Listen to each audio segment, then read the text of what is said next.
think there's something absolutely hilarious about the human condition, and it's this. We spend our entire lives trying to control things that were never ours to control in the first place. It's like opening up a stock market app every 15 minutes, as if by checking the little red and green arrows you are somehow shifting the tectonic plates of fortune in your favour.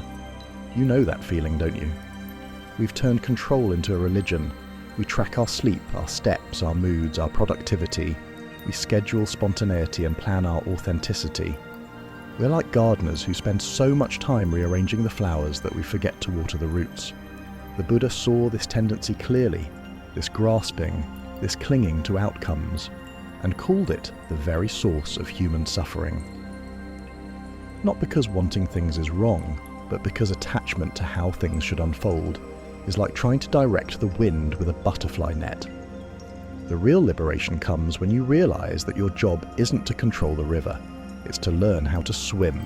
And sometimes, when you're truly wise, it's to simply float and let the current carry you exactly where you need to go. Now here's where most people get uncomfortable, and I understand why. We live in a culture that treats solitude like a disease to be cured. The moment we're alone with our thoughts, we reach for our phones like addicts reaching for a fix. But solitude isn't punishment, it's preparation. It's in those quiet moments, when there's nowhere to hide from yourself, that you finally meet the person you've been avoiding. You. I remember a meditation retreat where we were invited to sit in silence for 10 days. No books, no phones, no conversation, with just our minds for company. Many turned tail and headed for home, even before the bell for supper rang on that first night, and I was close to joining them, I can tell you. But those of us who stayed discovered something remarkable. Beneath all the mental chatter, beneath the endless commentary and criticism, there was a profound stillness. Not emptiness, fullness. The kind of presence that doesn't need entertainment because it is itself endlessly entertaining. When you stop fighting your own mind, when you stop trying to think different thoughts or feel different feelings, something magical happens. The thoughts and feelings begin to move through you, like weather through the sky. They come, they go, and you remain vast, spacious, unperturbed. This brings us to something that might sound counterintuitive, the transformative power of pain. We've been conditioned to believe that pain is the enemy, something to be avoided, medicated, or distracted away. But pain, emotional pain especially, is often life's way of getting our attention. It's like a smoke alarm. Annoying, yes, but it's trying to tell you something important about what needs tending. The ancient Greeks had a phrase, pathemathos, learning through suffering.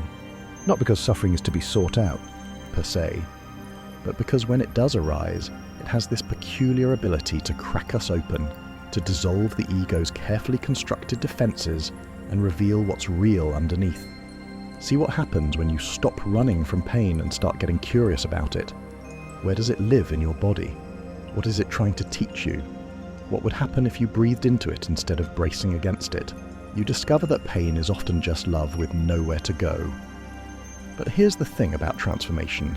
It requires space. And most of us are living such cluttered lives, physically, mentally, emotionally, that there's no room for anything new to emerge. We're like hoarders of experience, accumulating relationships, possessions, commitments, and stimulations until our souls can barely breathe. The art of simplification isn't about becoming a minimalist monk, though there's nothing wrong with that if it calls to you. It's about learning to distinguish between what nourishes and what merely fills space. It's choosing depth over breadth, quality over quantity.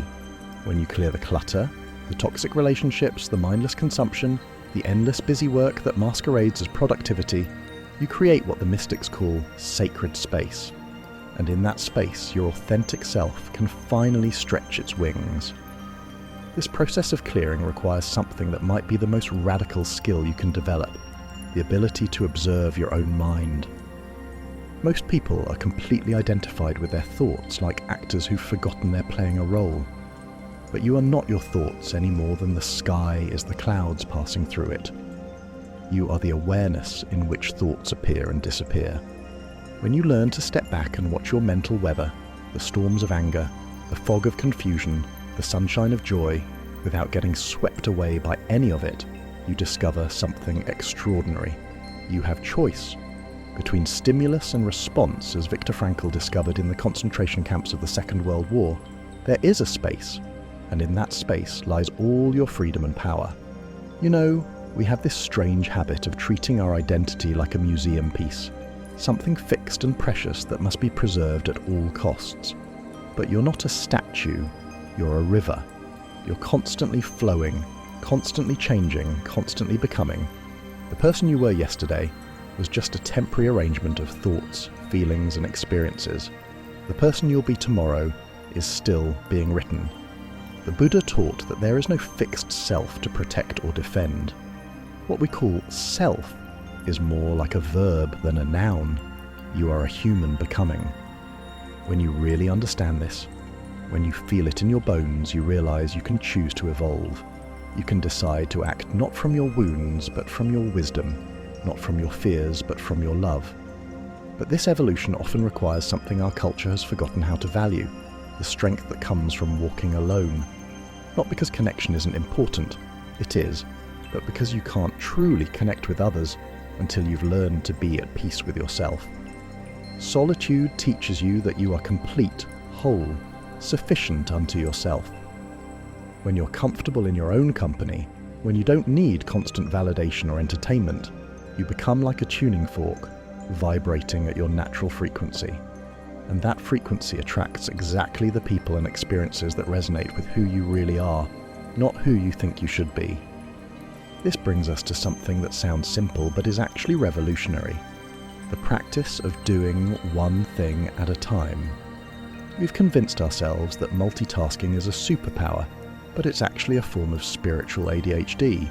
When you're checking email while eating breakfast, while planning your day, while worrying about your presentation, you're not really present for any of it.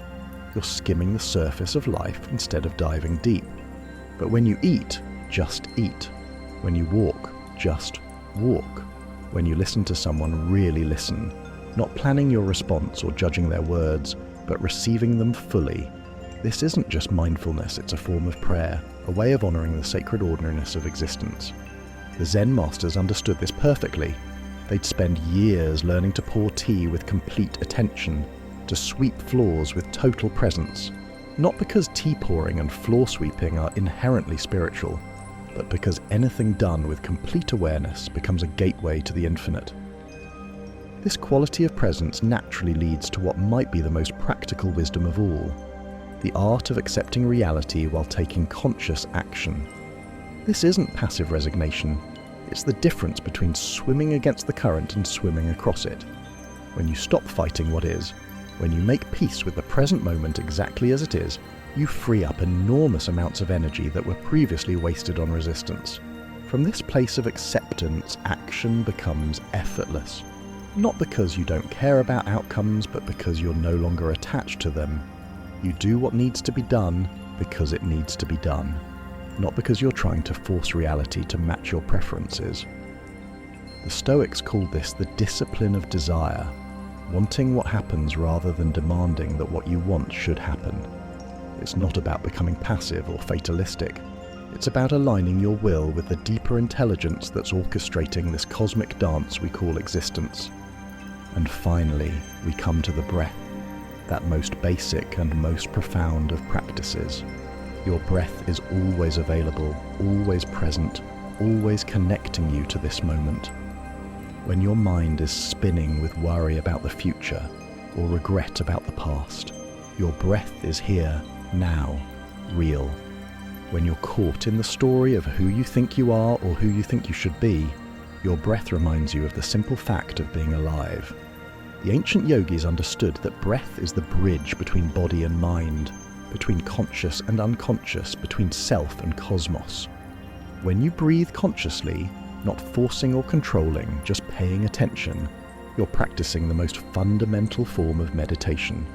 You're returning home to yourself, again and again, moment by moment. You see, the secret that all the sages discovered is this: you already are what you're seeking. Peace isn't something you achieve. It's something you uncover by removing what obscures it. Joy isn't something you pursue. It's your natural state when you stop pursuing everything else. Love isn't something you find. It's what you are when you stop looking for yourself in all the wrong places. The spiritual path isn't about becoming someone else.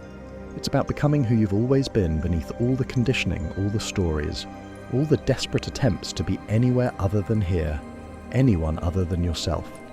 And the beautiful irony is that the moment you stop trying to get somewhere else, you discover you've been home all along. So breathe, let go, trust the process. Your life is unfolding exactly as it should, even when, especially when, it doesn't look anything like what you planned. The river knows where it's going, even when you can't see around the bend.